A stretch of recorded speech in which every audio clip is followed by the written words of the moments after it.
3 کام کرنے سے عاجز ہو تو پھر 3 کام یوں کر لو۔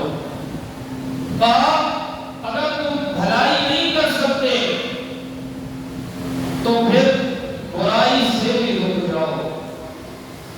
اگر تم کسی کے ساتھ نیکی نہیں کر سکتے، کسی کی مدد نہیں کر سکتے، کسی کے ساتھ تعاون نہیں کر سکتے، کسی کو فائدہ نہیں پہنچا سکتے، تو پھر تم کسی کا نقصان بھی مت کرو۔ تاکہ تم اگر لوگوں کو نفع نہیں دے سکتے تو انہیں تکلیف بھی مت دو۔ اور فرمایا کہ اگر تم نفلی روزہ نہیں رکھ سکتے تو غیبت کر کے لوگوں کا گوشت بھی مت کھاؤ۔ اللہ اکبر۔ اور آج مسلمانوں کی اکثریت جو ہے وہ کرنے والے کاموں کو چھوڑ کر نہ کرنے والے کاموں کی طرف۔ مسلمان دوسرے مسلمان کی عزت کا محافظ ہوتا ہے، مسلمان دوسرے مسلمان کو نفع دینے والا ہوتا ہے، لیکن آج یہی مسلمان یہ بات بھی کہتا ہوا نظر آتا ہے کہ بھائی دور ایسا ہے کہ اپنی اپنی فکر کرو۔ یہ بات ایک مسلمان کہہ رہا ہے۔ اللہ اکبر۔ تو دور جیسا بھی ہو، ہم ہیں تو مسلمان، دور چاہے برا ہی کیوں نہ ہو، اور دور برا نہیں ہوتا، برے تو لوگ ہوتے ہیں، زمانہ برا نہیں ہوتا، برے تو انسان ہوتے ہیں۔ جہاں انسان برائیوں کا ارتکاب کرتا ہے، جہاں انسان جو ہے وہ دوسروں کو تکلیف دینے کا باعث بنتا ہے تو معاشرہ بگڑتا ہے۔ پھر دوسرا بھی یہ ذہن بناتا ہے کہ اب اس نے مجھے تکلیف دی ہے تو میں بھی اس کو تکلیف دوں گا۔ اللہ اکبر۔ بہرحال ہمارے بزرگان دین رحمۃ اللہ تعالی علیہ نبی کا جو طریقہ کار ہوتا تھا اور ان کے نزدیک مسلمانوں کی جو عزت ہوتی تھی، وہ فرماتے ہیں کہ گزشتہ بزرگوں کو دیکھا گیا کہ وہ حضرات لوگوں کی بے عزتی کرنے سے بچنے کو نماز روزے سے بڑھ کر عبادت تصور کیا کرتے۔ یعنی ان کے نزدیک اگر کوئی بندہ عبادت پہ عبادت بھی کر رہا ہے، لیکن وہ عبادت گزار بندے کی زبان، ہاتھ، اشارے، اعمال سے لوگ پریشان ہیں، لوگ محفوظ نہیں ہیں، تو پھر بزرگان دین فرماتے ہیں کہ اس کا یہ تکلیف دینے والا عمل جو ہے اس کی عبادت پر غالب ہو آ جائے گا، اس کی عبادتوں کو ضائع کروا دے گا۔ کیسے؟ کیونکہ ان کی نظر مصطفیٰ کی ایک حدیث پاک پر ہوا کرتی ہے۔ نبی کریم علیہ الصلوۃ والسلام نے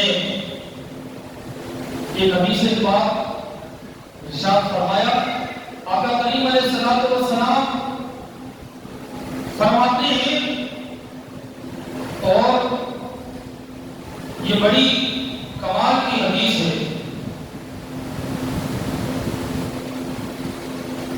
نبی کریم علیہ الصلوۃ والسلام نے ایک مرتبہ صحابہ کرام علیہ رضوان سے پوچھا کہ اے میرے صحابہ بتاؤ کہ مفلس شخص کون ہے؟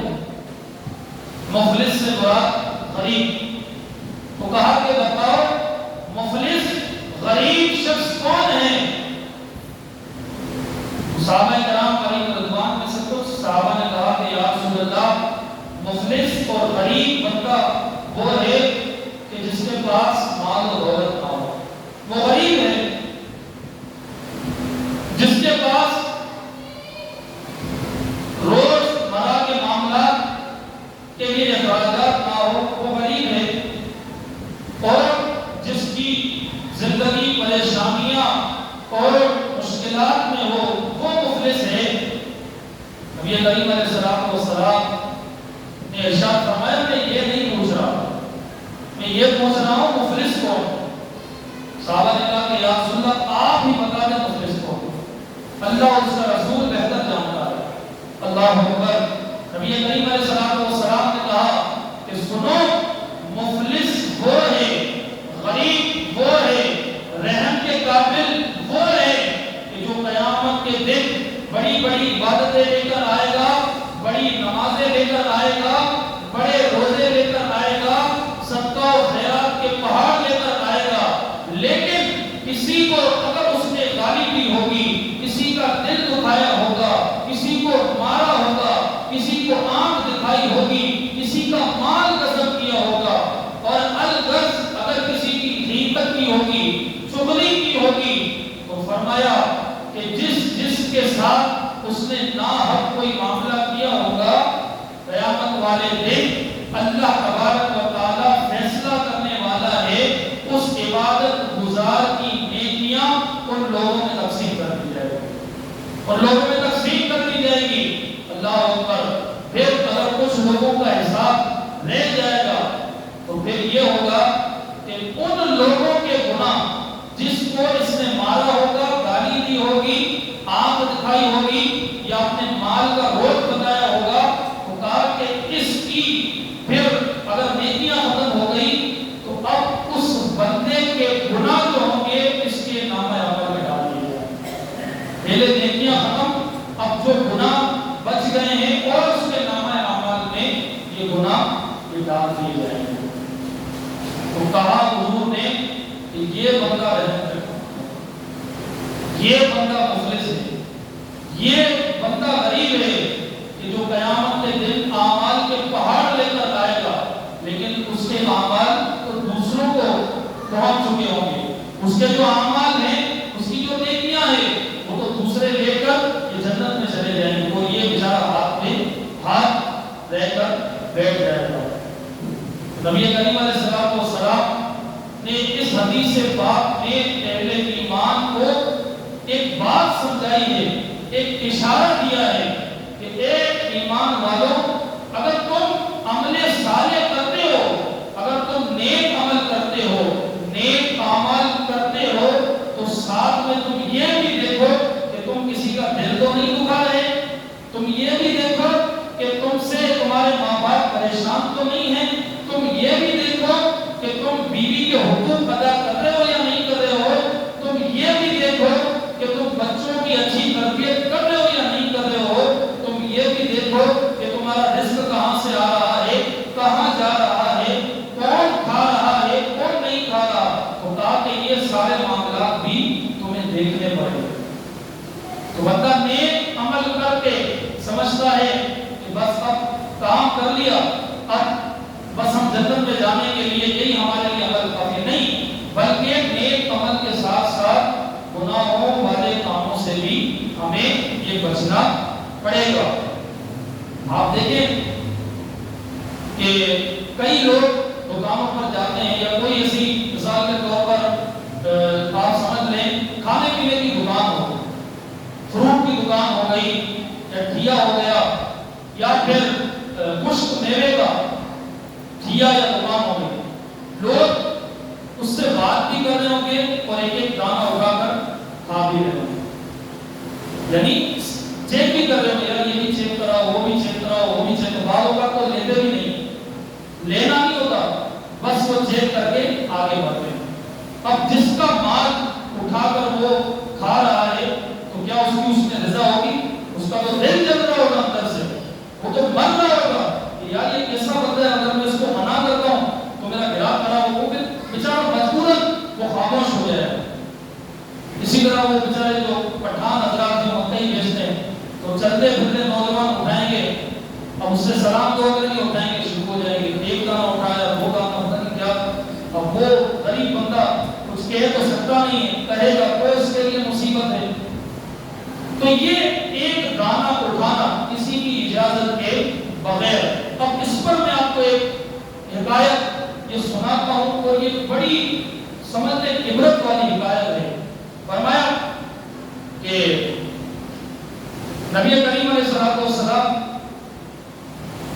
کی ایک حدیث پاک میں ایک یہ بھی بات آئی کہ پیارے آقا علیہ السلام نے فرمایا کہ اگر کوئی کسی کا ایک دانہ یا ایک پیسہ کھا لے گا قیامت والے دن اس کو 700 نمازیں باجماعت دینی پڑے گی، 700 نمازیں باجماعت دینی پڑے گی، اور اگر نہیں دے پایا جنت سے روک دیا جائے گا۔ حکایت سنی کہ ایک شخص کا انتقال ہوا، انتقال کے بعد کسی نے اس کو خواب میں دیکھا، وہ شخص نمازی تھا، نیک تھا، لوگوں میں اس کے نیکی کے چرچے مشہور تھے، جسے ہم بھی کہتے ہیں یار یہ بڑا اچھا بندہ ہے، یہ بڑا نیک بندہ ہے، بہت سیدھا سادہ ہے، مطلب بڑا 5 ٹائم کا نمازی ہے، کسی کے ساتھ کوئی بچہ نہیں کرتا اور بڑا سیدھا سادہ ہے۔ اس طرح کے معاشرے میں مشہور ہوتے ہیں نا لوگ، نیک لوگ۔ حکا کہ وہ بھی نیک بندہ تھا، اس کا انتقال ہو گیا، کسی نے اس کو خواب میں دیکھا، پوچھا ما فعل اللہ بکا، یعنی اللہ نے تیرے ساتھ کیا معاملہ فرمایا؟ تو کہا کہ اللہ تبارک و تعالیٰ نے ایک بات کی وجہ سے مجھے جنت میں جانے سے روک دیا۔ اب وہ بات اس وقت تک پوری نہیں ہوگی کہ جب تک میں اس بندے سے معافی نہ مانگ لوں کہ جس کا میں نے دانہ اٹھا کر کھایا۔ تو کہا وہ بات یہ تھی کہ ایک دن میں ایک پرچون والے کی دکان پر گیا اور وہاں پر میں سودا لے رہا تھا، سودا لیتے لیتے میں نے ایک چاول کا کچا دانہ اس کی اجازت کے بغیر کھا لیا، اس کو پتہ نہیں چلا، بس اسی وجہ سے اللہ تعالیٰ نے مجھے جنت سے روک دیا۔ ایک چاول کا دانہ کتنا ہوتا ہے؟ اتنا معمولی، اچھا سامنے والے کے نزدیک بھی اس کی کوئی حکم نہیں ہے، کوئی مسئلہ نہیں ہے، لیکن پھر بھی یہ بات سمجھائی جا رہی ہے کہ بلا اجازت شرعی تم نے اس کی چیز استعمال کیوں، بلا اجازت شرعی تم نے اس کا دانہ کیوں اٹھایا؟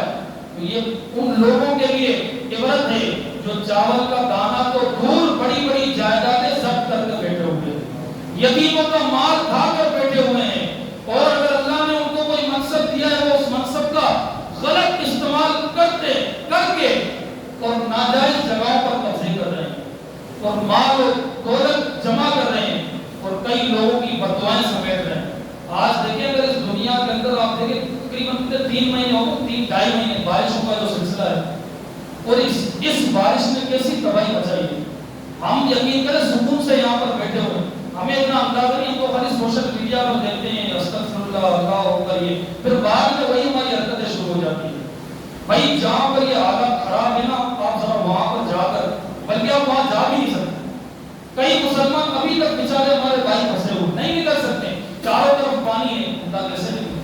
بچوں کی لاشیں نالوں سے نکل رہی ہے، نوجوانوں کی لاشیں یہ گٹر سے نکل رہی ہے، ایسا معاملہ۔ تو 2.5-3 مہینے یہ مسلسل بارشیں ہو رہی ہے، لیکن پھر بھی مسلمان جو ہے وہ سمجھنے کے لیے تیار نہیں، وہ کہتا ہے یار وہاں ہو رہا ہے نا، ہم تو صحیح ہیں، یہاں ہوگا ہاں اللہ کا عذاب، اللہ کے عذاب کی جھلک، اللہ کا اگر عذاب ہے تب تو ہم سب بیٹھے، یہ تو اللہ کے عذاب کی جھلک ہے کہ وہ اشارہ کر رہا ہے اب بھی وقت سمجھ جاؤ، اب بھی وقت سدھر جاؤ۔ تو بہرحال تو یہ جب معاشرے کے اندر اجتماعی برائیاں جنم لیتی ہیں نا تو پھر عذابات کا سلسلہ شروع ہوتا ہے۔ جب معاشرے کے اندر اجتماعیت طور پر سود کو فروغ دیا جائے پھر عذاب کا سلسلہ ہوتا ہے، جب ناپ تول میں کمی کی جائے پھر عذاب کا سلسلہ ہوتا ہے، جب جھوٹ بول کر مال بیچا جائے پھر عذاب کا سلسلہ ہوتا ہے، جب یعنی کہ اپنے گھر والوں کے ساتھ یہ برا سلوک کیا جائے اجتماعیت طور پر پھر یعنی کہ عذاب کا سلسلہ ہوتا ہے، جب عدل کرنے والے عدل سے فیصلہ نہ کریں پھر عذاب کا سلسلہ ہوتا ہے۔ تو یہ آج ہم پر یہ ساری پریشانیاں مصیبتیں شاید یہی ہے اس دنیا کے اندر. تو بہرحال میں یہ بات کر رہا تھا کہ آج تک اگر میں نے بھی آپ نے بھی ہم میں سے کسی نے بھی اگر کوئی کسی کا 1 روپیہ بھی کھایا ہے مہربانی کر کے خدا کے واسطے اس کو جا کر واپس دیں, اس کے ہاتھ پیر پکڑ کے اس سے معافی مانگے اور اسے کہیں بھائی دنیا میں مجھے معاف کر دو. ہم سمجھتے ہیں یار میرا دوست ہے مسئلہ نہیں, میں نے 1000 روپے اس کے لے لیے تو کیا ہوا بھائی, اس کے دل سے مجھے لیے تو اس کو کیا ہوا ہے, وہ مروت میں کچھ بول بھی نہیں سکتا, وہ کہے گا یار اگر میں بولوں گا تو دوستی. بھائی آپ بس اللہ پہ توکل کریں اور آپ یہ سمجھے بس اللہ نے مجھے جو دیا ہے بس اس پر میں راضی ہوں. قناعت اختیار کریں, کسی سے کچھ مانگنے کی ضرورت نہیں ہے. جہاں ضرورت پیش آئے تو شرعی تقاضوں کے مطابق آپ بھلے اس سے سوال کر سکتے ہیں, لیکن لے کر نہ دینا یہ عذاب کو دعوت دینے والا کام ہے. تو یہ سارے معاملات اب اجتماعیت طور پر یہ شروع ہو گئے.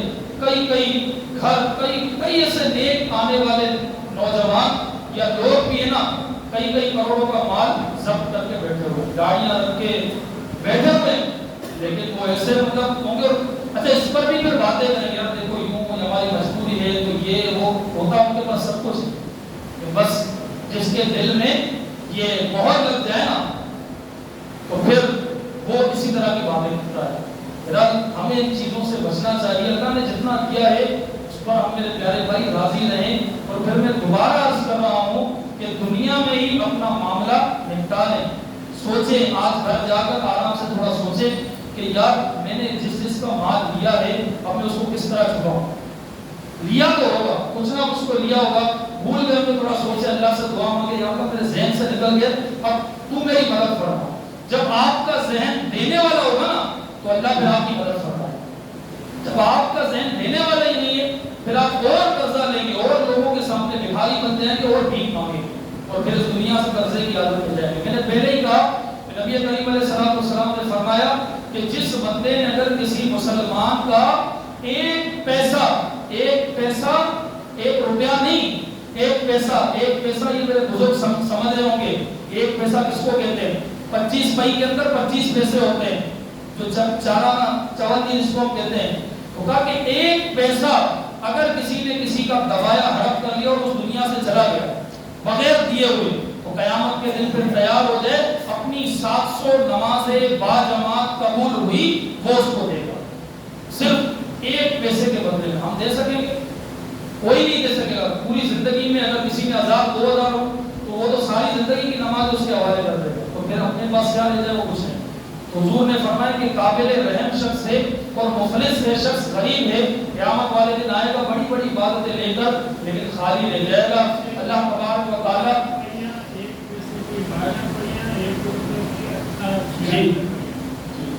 اللہ تعالیٰ سے دعا کرتے ہیں اللہ تعالیٰ ہمیں عمل کرنے کی یہ توفیق عطا فرمائے.